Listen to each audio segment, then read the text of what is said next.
and gentlemen, good day and welcome to Allied Digital Services Limited's earnings conference call. As a reminder, all participant lines will be in the listen-only mode, and there will be an opportunity for you to ask questions after the presentation concludes. Should you need assistance during the conference call, please signal an operator by pressing star, then 0 on your touchtone phone. Please note that this conference is being recorded. I now hand the conference over to Mr. Mayank Vaswani from CDR India. Thank you, and over to you. Thank you, Yashasvi. Good afternoon, and thank you for joining us on Allied Digital Services Limited's earnings call for the third quarter of financial year 2024-25. We have with us on the call today Mr. Nitin B. Shah, Founder and CMD, Mr. Ramanan Ramanath, Global Head of Strategy for Growth, Innovation and Partnerships, Mr. Nehal Shah, Whole-Time Director, Mr. Paresh Shah, Global CEO, and Mr. Gopal Tiwari, Chief Financial Officer. We will begin with comments from Mr. Nehal Shah, who will cover recent developments across the business. Mr. Paresh Shah will then discuss the operational performance and order wins, followed by Mr. Gopal Tiwari, who will walk us through the financial highlights. Thereafter, we will open the call for the Q&A session. Before we begin, I would like to point out that some of the statements made in today's call may be forward-looking in nature, and a disclaimer to this effect has been included in the earnings documents that have been shared with all of you earlier. I would now like to hand over the call to Mr. Nehal Shah for his opening remarks. Over to you, Nehal.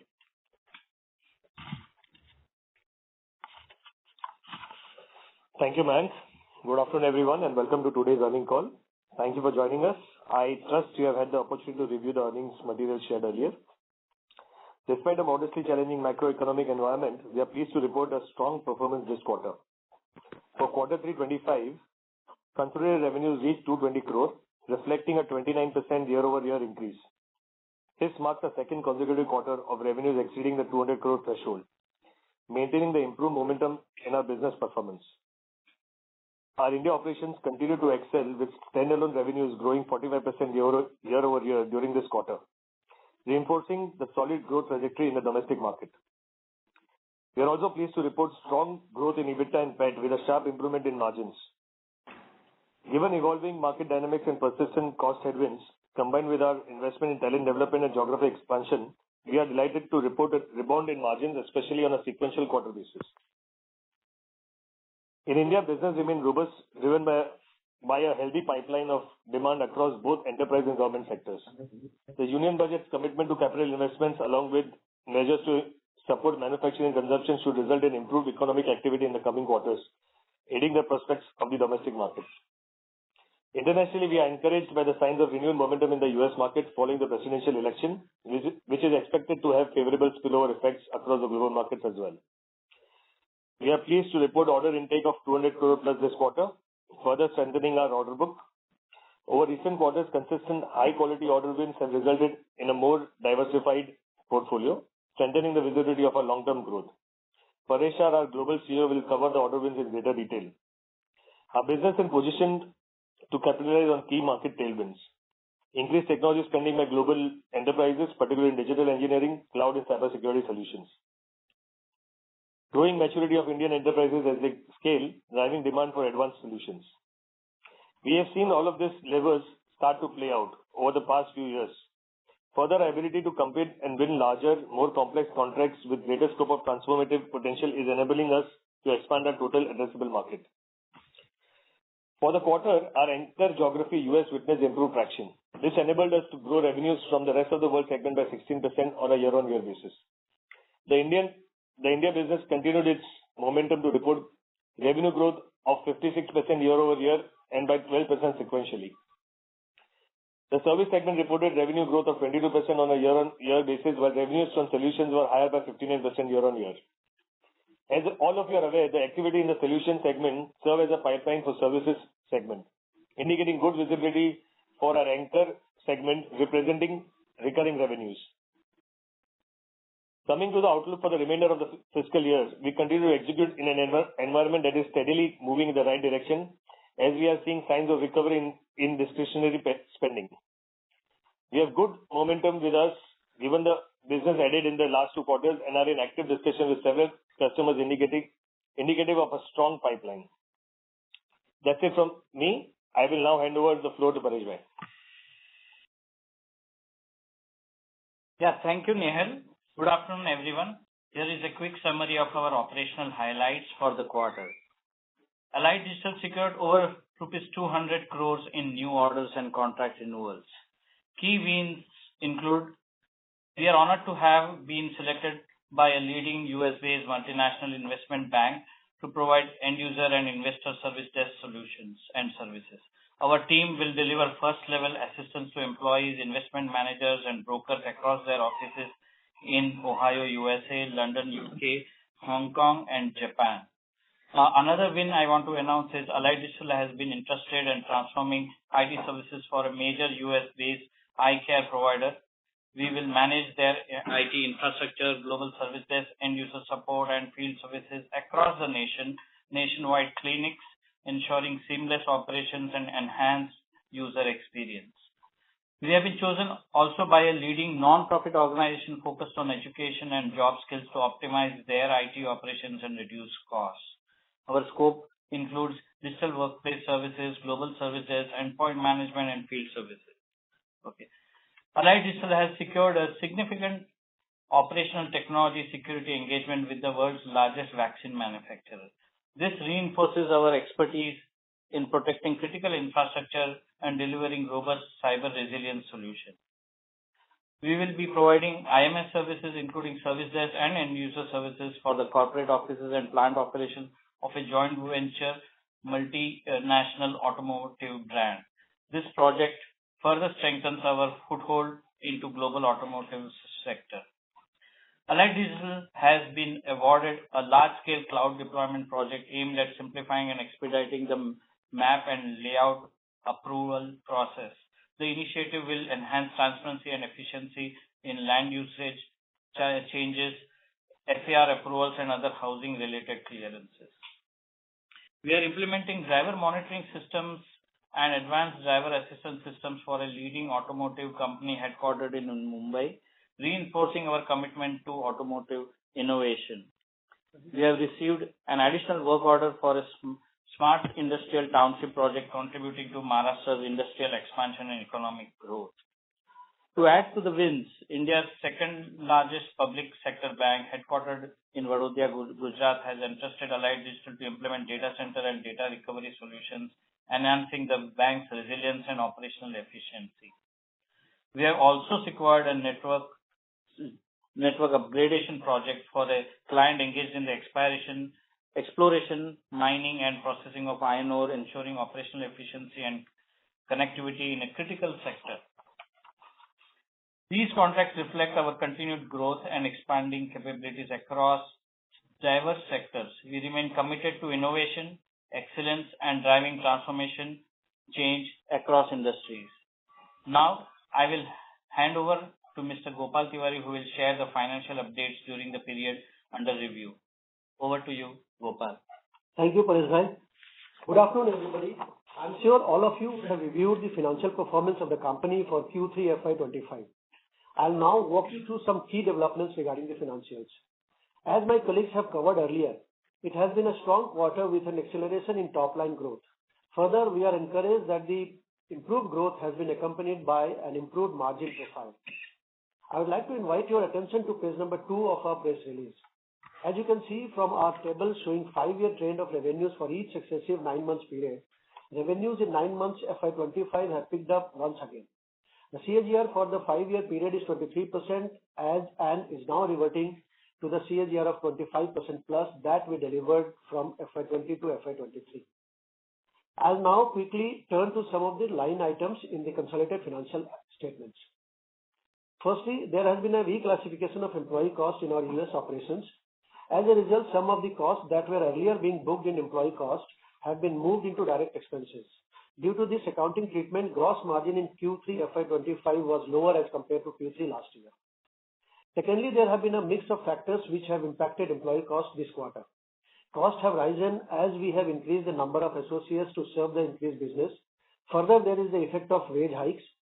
Factors that have contributed to reduction in employee costs include the reclassification that I have just talked about, as well as reduction in the notional loss on ESOPs, which is accounted for each quarter.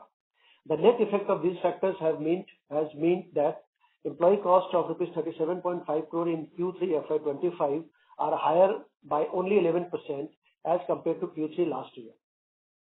I would now like to invite your attention to slide 13 of our investor presentation. This quarter, we have slightly modified the presentation of our P&L statement. As you may recall, in Q2 FY25, there has been a change in treatment of interest earned by our subsidiary and the finance cost incurred by it. While these items were being set off earlier, from Q2 FY25 onwards, these are being represented separately. As a result, other income has increased, as does the finance cost on a YOY basis. In order to enable a like-to-like comparison with earlier quarters, it is essential to include the other income while calculating the EBITDA and margin. Hence, we have shown the operating profit separately, which doesn't include other income, while also showcasing the EBITDA, which is inclusive of other income. This enhanced disclosure will make the margin trajectory comparable with that of the earlier few quarters. Thank you so much. I'll now hand over it to the moderator to open the forum for Q&A session. Thank you very much. We will now begin the question and answer session. Anyone who wishes to ask a question may press star and 1 on their touchtone telephone. If you wish to remove yourself from the question queue, you may press star and 2. Participants are requested to use handsets while asking a question. Ladies and gentlemen, we will wait for a moment while the question queue assembles. We'll take our first question from the line of Pratik Dedia, an individual investor.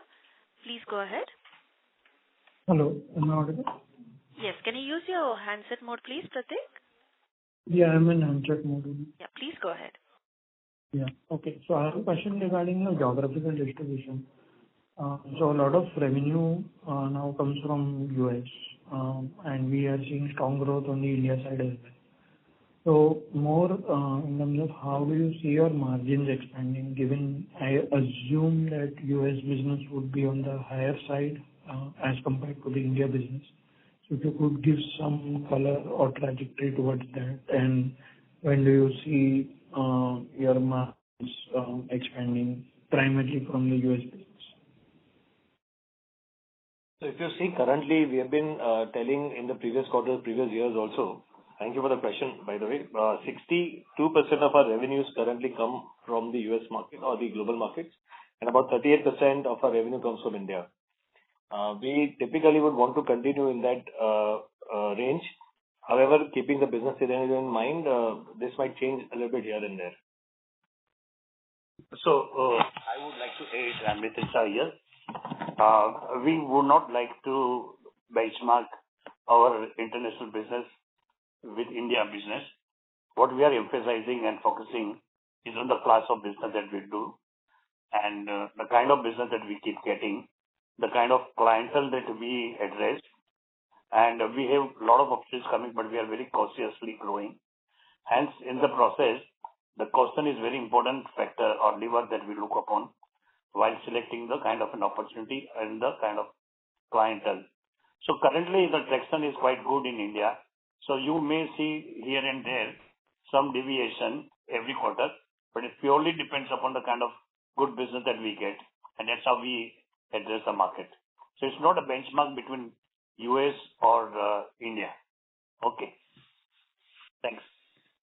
Yeah, and if I can add, Ramanan here, see, our strategy is to look at long-term business, not just short-term business, because short-term business has its own volatility.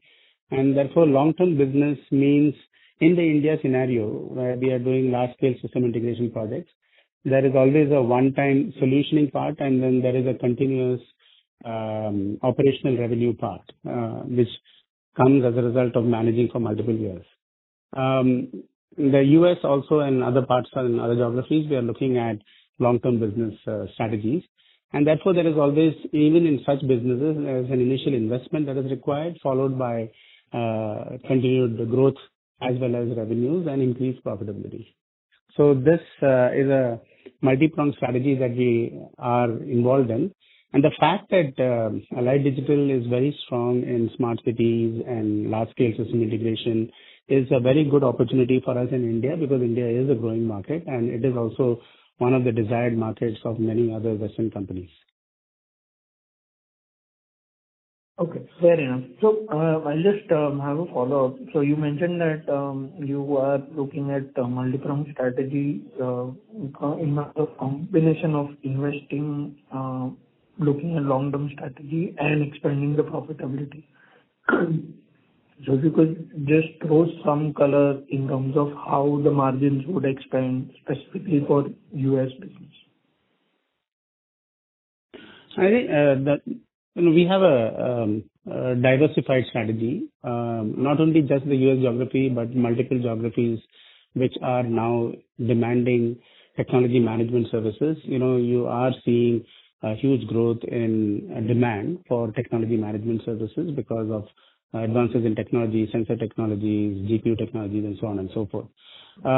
Obviously, there would be better margins in the US market where there is service orientation concern. At the same time, in the Indian market, you have large-scale solutions and even solutions which are, in the areas of our focus. We are not looking at opportunities which are just revenue driving. We are looking at opportunities which have core service component and innovation component and solutioning component, which are much more profitable. Our strategy is also to include more and more diversified set of tools and technologies, which is helping in increased productivity and thereby increase profitability. So this is what I refer to as multi-pronged strategy, where we are looking at the diversity of geography, diversity of customer base, both direct through the partnership approach, which we have been very strong in, as well as direct clients whom we are increasingly being able to tap into. And in the India market, we are increasingly looking not just at government projects, but also at enterprise solutions and large-scale enterprises, where our solutions and services are very relevant to them because they are growing their size across the Indian market. All right. Okay. Thank you. I'll come back in the queue. Thank you. We'll take our next question from the line of Arjun Agarwal, an individual investor. Please go ahead. Hello, am I audible? Yes, please go ahead. Yeah. Congratulations on a good set of results. So my first question is, what kind of guidance are you giving for FY26, and what contribution will be for the new projects, and what will be the contribution from the recurring one, and also on the EBITDA mix on both the verticals? This will be my question. Thank you. Thank you, Arjun. In the previous quarters and previous years, we've been saying that FY26 looks at a top line of about 1,000 crore, and that is what we are right now looking towards. The mix is going to be anywhere between 75% of our recurring revenue, 25% solutions business, that is the project business. EBITDA typically should be at the similar level, or we will try to improve it over the quarters, depending upon the kind of business that we keep on closing in. Because as we are growing, as we are getting new business, we are also investing a lot of our money on getting new talents, expanding geographically. So I would suggest that if we are able to sustain the margins and try and take an upward trend from here, it would be great. Okay, thank you. And my next question is regarding the cybersecurity incident that was mentioned in results. Can you throw some light on that what really happened over there?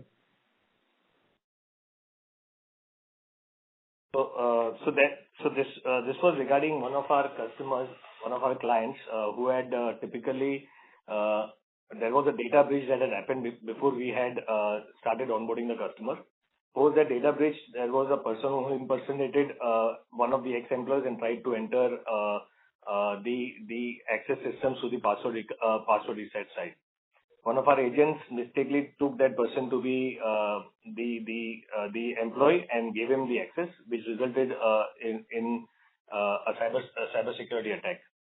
However, there are two things that are good for us. One is that the customer is still with us. We are continuing servicing since it was absolutely not our mistake, which was because of which the data was leaked. It was due to the previous vendor.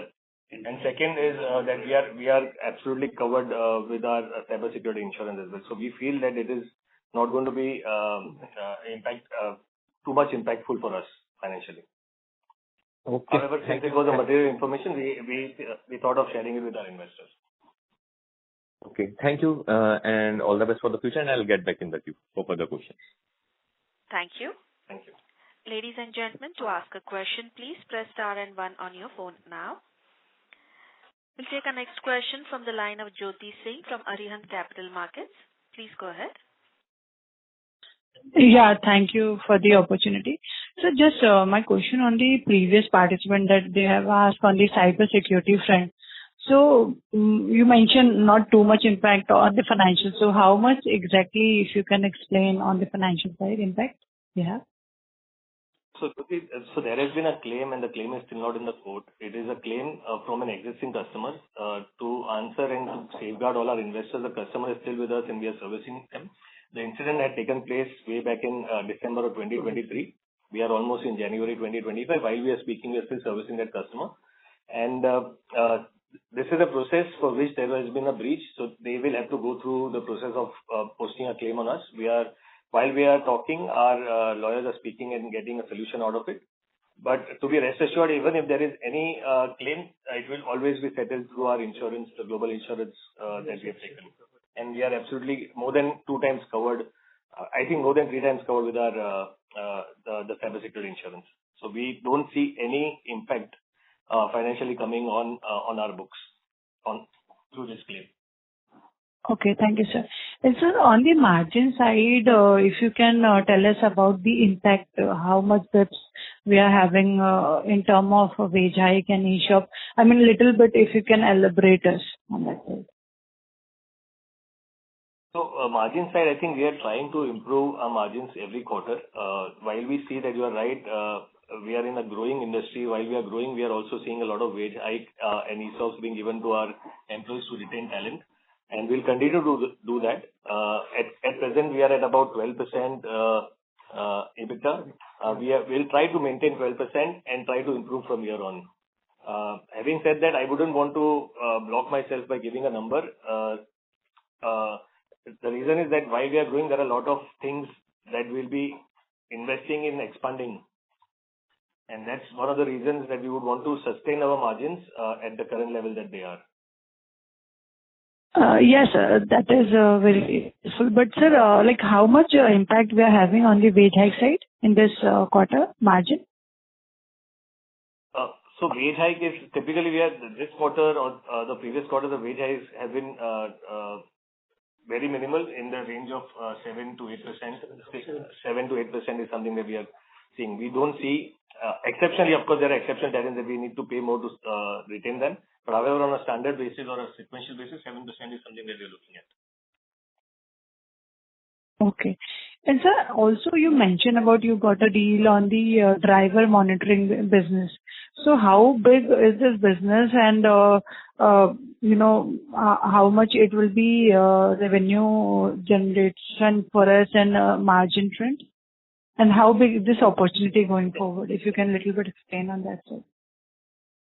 So this probably may not be looked upon in terms of the scale at which we have got the business, but it's a very innovative ideas that we are looking into it, and it's a solution developed by our digital engineering services team, and that's very innovative, where we keep monitoring continuously the driver fatigue systems and a lot of other parameters, and which is futuristic.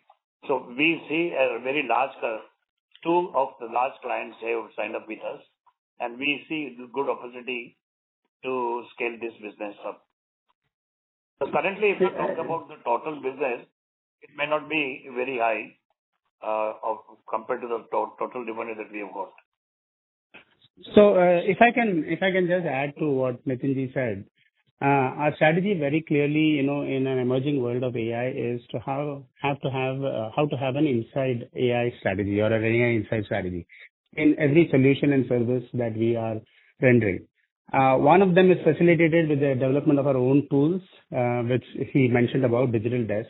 But the other is also to leverage tools out in the marketplace that are rapidly evolving.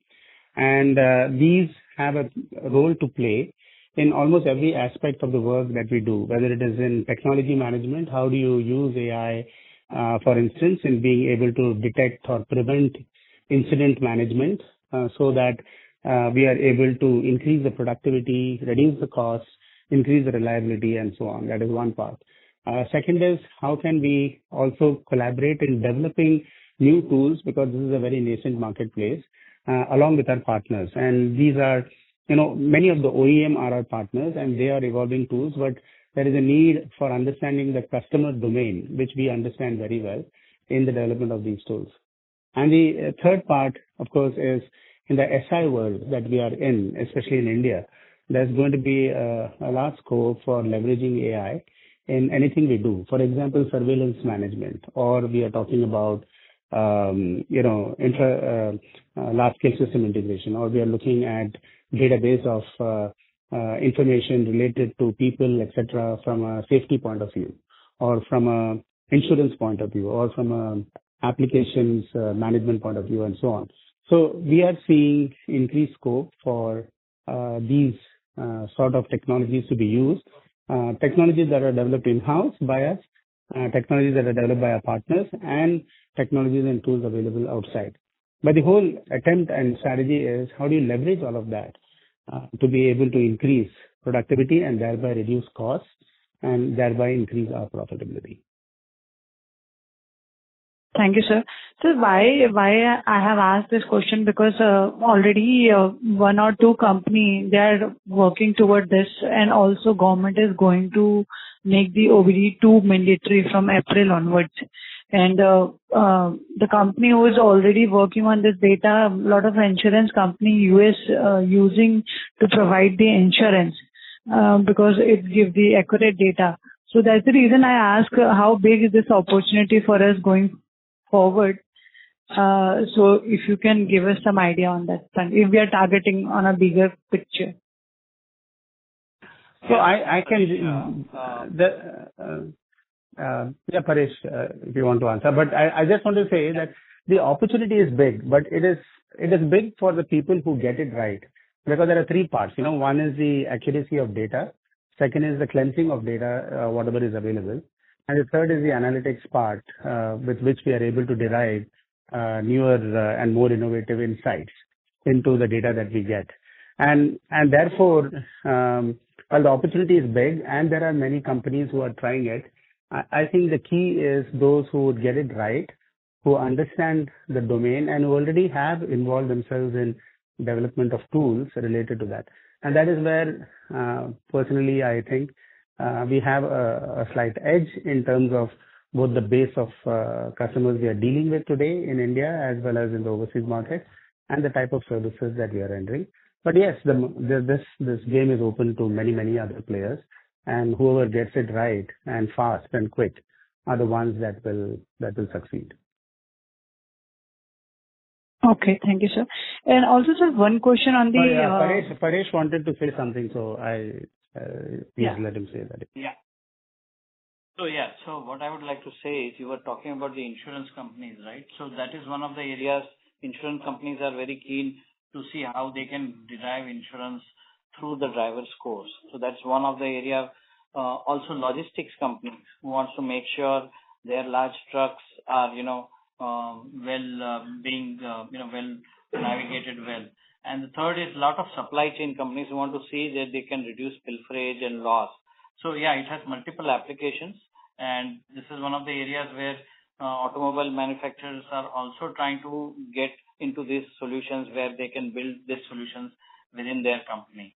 Okay, so we are working with both the automobile manufacturers also, where we are actually demonstrating this technology, as well as working with large companies like mining companies, oil industry, where they want to make sure their pilferage and logistics are well managed. Okay, so that's another area that is also being picked up. So yes, it has a lot of scope. Yes, sir. Thank you so much, sir.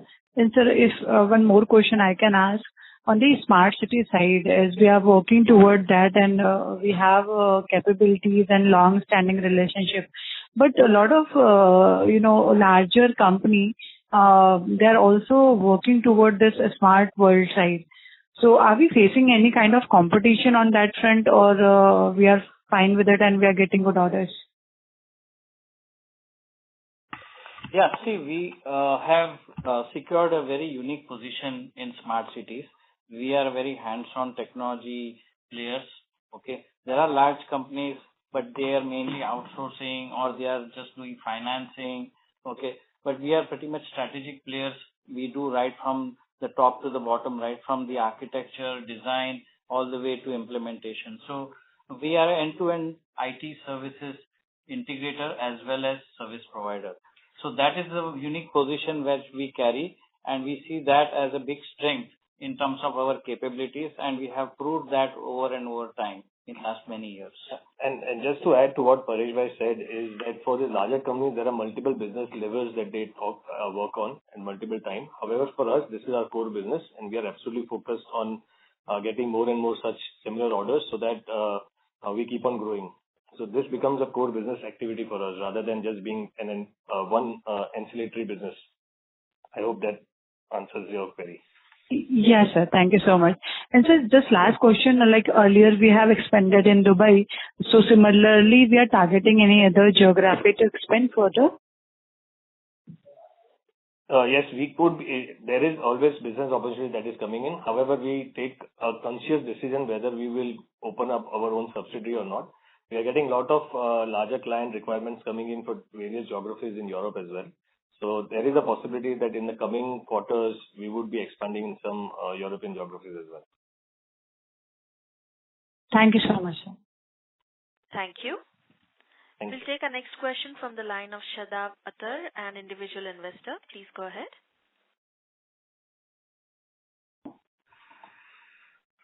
Shadab, can you go ahead with your question, please?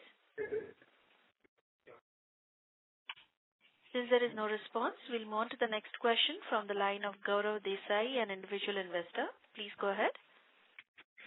Hello, am I audible? Yes, Gaurav, please go ahead. Yeah.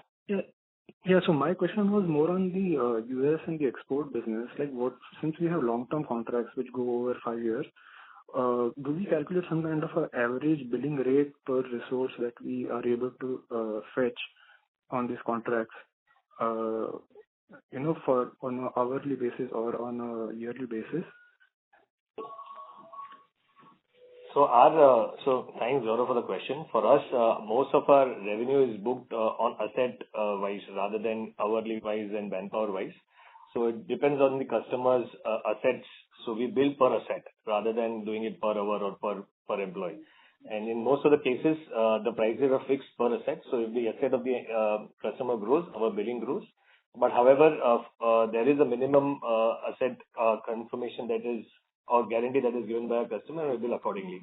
So rather than doing it as a manpower wise or an employee wise, we do it as a managed services through the asset count wise. That gives us a lot of leverage on reducing and increasing the manpower as per the requirement of that particular client. And that's where the leverage comes in for us to at a later date on a larger contract period to improve our margins as well. I understand. Yeah, just to add to that, the way Allied Digital works in all of these is how do we drive improved performance and how do we bring the benefit of the cost not only to ourselves as a vendor providing the service, but also to the customer. And that enables the stickiness with the customer, and that also enables us to increase the portion of the pie that the customer is willing to give to us, because they see continuous value addition in the way we are delivering our services. And so if it is purely manpower based type of costing, then the customer doesn't benefit too much. But if you are leveraging intelligently technology and now AI in all of this, then we have the opportunity of driving down the cost further, bringing benefit to the customer as well as bringing benefit to ourselves in the process. And so that is our sort of general strategy. At the same time, when we are penetrating new customers and so on, we are willing to work on flexible models that is advantageous to the customer, but also not harmful to us. Okay. So one additional question on that explanation was like, do we have to keep employees on site in these Indian projects or on the foreign projects? And what would be the ratio between the on-site and off-site? So most of our clients, we have people who are on-site doing service delivery. And presently we hire absolutely local employees there. So people who are local citizens of that particular country. However, a portion of project management or other services could be offshore here. That is how typically a project from a longer perspective works. There is another line of business that we do where we do complete remote management services for our clients, wherein 100% of client service delivery is done out of India. So there are two sets of different customers that I'm talking of currently. Hope that answers. Yeah. And what would be the mix between the two? Sorry, I'm Mithil Shah here. I think you must have asked that question from background how regarding a bench. How many people that we keep on bench? Is that what you're asking about? No, I was asking more from the cost point of view. Like earlier I asked on the billing rate.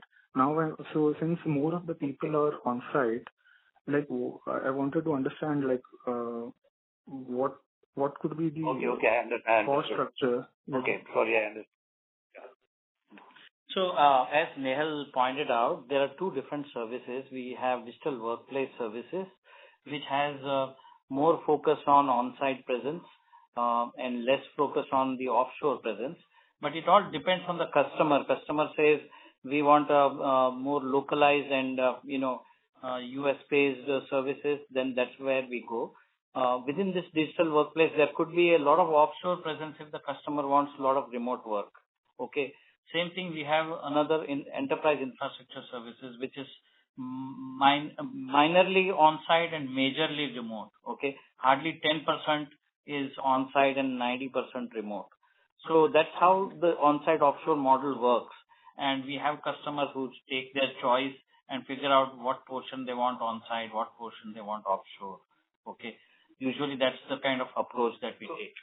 And as far as you're talking about the billing point of view, so you can just thumb rule basically when it's offshore, obviously we have much better margins and obviously much better profits. When it's pure on-site, definitely there is a local impact there at the margin level, but definitely there is an offshore component which takes care of a lot of margin capabilities. I understand. Thanks for your answer. Thank you. Thank you. We'll take our next question from the line of Hiten Boricha from Sequent Investments. Please go ahead. Hello. Yes, Hiten, please go ahead. Yeah. Thank you for the opportunity. So I have only one question left. That's on the tax rate. So our tax rate was down to around 12% this quarter. So if you can throw some light on that, and also if you can share what would be our rate in FY26. Our rate, basically, this is because of some adjustments in the tax expense because of deferred tax application. But overall, it will be in the range of 20 plus % only, FY26. 20 for next year and okay. So for next quarter, it would be in the range of normal 20-25%, right? Yeah, around 20%. Yeah, it will be around that. Could be. Understood, sir. Yeah. That's all from my side, sir. Thank you. Thank you. Thank you. We'll take our next follow-up question from the line of Prateek Dedia, an individual investor. Please go ahead. Hello. Prateek? Yeah, am I audible? Your audio is not very clear. Is it better? Can you go ahead with the question, please? I'll let you know in case, it is not clear. Okay. Thank you. So I have a question regarding the data centers. So you mentioned that you received an order from a public sector bank. Can you throw some light on what kind of order it is and what kind of work are you doing, and are you getting similar traction from other clients as well? Yeah, so this was an implementation project for one of the very well-known banks, public sector banks. and this was mainly to, they were actually moving their data centers, so there was a lot of relocation work to be done to move the assets to a new data center, implement transformation there, and ensure there is a good data recovery process also. So we implemented a lot of change in their data center, as well as, implemented new storage to manage their data recovery process. It was a very important exercise for the bank, which we have completed that project, and received a lot of appreciation. Yeah. Pratik, just to add what Paribhai said, apart from this, there are a lot of data center projects that we keep on getting. We have delivered close to about 16 cities, smart cities, where we have made data centers in each of them. Apart from that, we also manage a lot of data center of our enterprise customers as well. And data center management, data center migration from on-prem to cloud, all of this acts as our prime core business, and we have absolute in-house capability of delivering all of these projects. All right. Okay. Thanks. This is helpful. Thank you. Thank you. Thanks. We'll take our next question from the line of Jyoti Singh from Arihant Capital Markets. Please go ahead. Yeah, thank you for the follow-up opportunity. Sir, if you could just talk about only revenue has been booked from Pune project in Q3, and what kind of jump will be seen in Q4? So Jyoti, we have taken, so generally any smart city project that we get in, we do milestone-wise billing. So there are about 2 milestones that we have successfully achieved in this quarter, for which some portion of the billing is done. In the next quarter, in the next 2 quarters, there will be remaining portions. So the solution side of the numbers might be a little higher for the next 2 quarters while we are implementing a new project in the Pune city. And we expect once the implementation is done, the recurring business, recurring revenue for that will be start from the 3rd or the 4th quarter of next year. Okay, thank you, sir. And sir, on the DSO front, we have reduced significantly. That is good. So, but what will be our target and range that we going forward? So currently, I would say that we would want to come down below 70 as fast as we can. We would be very happy if we can do anywhere between 60 to 65 days. Okay, and any target timelines for that? So we are constantly working towards it. If you see, historically, we've been improving every quarter. Our September half year, we had come down to 72, and hopefully we'll keep on improving. I don't have a timeline in mind because we think this is a continuous process, and we have to keep on improving until we reach to that milestone of 60 to 65 days. Okay, thank you so much. Thank you. We'll take our next question from the line of Arjun Agarwal, an individual investor. Please go ahead. Hello. Yeah, I just want to ask that what is the cash on books and how management is planning to utilize it?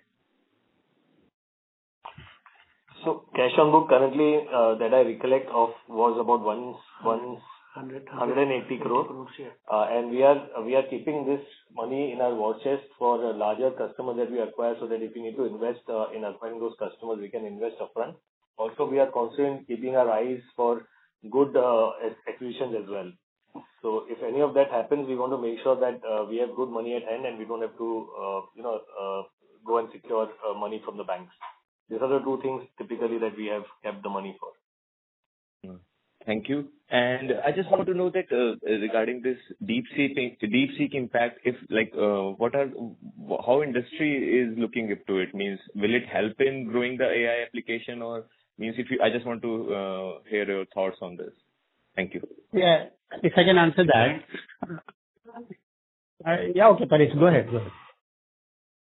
No, go ahead, Ramanan sir. So, DeepSeek has actually just advanced the possibility of reducing the cost in ChatGPT type of applications, because essentially it is doing whatever ChatGPT was doing or ChatGPT-4 were doing, but at a highly reduced cost because of more efficient utilization of GPUs, floating point CPUs. They're using 8-point floating point CPUs. And they're also done some tremendous software modifications to ride on what has already been developed. So from the point of view of DeepSeek, what we need to see is how that can influence further application development using the tools that are being created in generative AI. But the important thing is that the cost of generative AI may come down as compared to what was originally being envisaged. And so from the point of view of our approach, one is we are going to see how digital desk can be enhanced, leveraging new DeepSeek features if they are relevant, and if the jury is still out on what are the limitations of DeepSeek. So we need to carefully study that. But at the end of the day, I think this is also going to lead into increased competition amongst the big players, whether it is Microsoft, Facebook, Meta, or OpenAI, to come up with less costlier models. And therefore, the pervasiveness of AI would increase. And since the pervasiveness of AI usage and generative AI usage would increase, it means that that becomes an increased opportunity for organizations to leverage or develop new tools on that. That is what this is my understanding of what is happening in the marketplace. But Paresh, you can add something to it. And there are a couple of areas. DeepSeek is still to be talked about is on the security side. So not much has been discussed that yet. But yes, it shows a lot of promise, and obviously it will cut down the cost of Gen AI. These are the two criteria that we see that's much valuable. And for us, it gives an opportunity to actually run more good AI projects also in India with a cheaper cost. Today, the cost of ChatGPT is much high. Thank you. Thank you for this elaborate answer. My final question is, what is our current order book? And I want to know that. So, Arjun, I think we've stopped giving the current order book numbers for the previous quarters because there are a lot of factors that goes in the line of business that we do. We have a constant order booking that happens with respect to new orders being net new orders being coming in, apart from renewals that keep on happening, and the new revenues in the existing account that we call as farming. So typically what happens, the number that I given, the investors divide that number by the number of years that the business order is booked for. And that typically doesn't give an accurate number from the top line perspective. And that's the reason that we say that you keep on looking at us, that sequentially we'll be growing. We've been announcing order wins, and we've been every quarter giving out a number of new revenues that we have booked in. Okay, fair enough, sir. Thank you, and all the best for the future. Thank you. Thank you. As there are no further questions, I would now like to hand the conference over to management for closing comments. Over to you, sir. Thank you all for your participation and engagement in today's call. As we look ahead, we remain confident in our ability to sustain consistent and long-term growth. With the right strategies in place, we are well on track to achieve our goal of 1,000 crore in annual revenues in the coming quarters. Encouraging signs of revival in key markets, coupled with stronger customer activity and improved decision-making, further reinforce our optimism for the future. Our continued focus on direct customer onboarding, expansion in smart city initiatives, and strengthening our global footprints will be key drivers of our momentum. As we move forward, we are committed to leveraging this opportunity to unlock even greater value. Should you have any further questions or require additional insights, please feel free to reach out to our team or CDR India. We appreciate your support and look forward to connecting again in the next quarter. Thank you. Thank you, members of the management team. On behalf of Allied Digital Services, that concludes this conference. Thank you for joining us, and you may now disconnect your lines.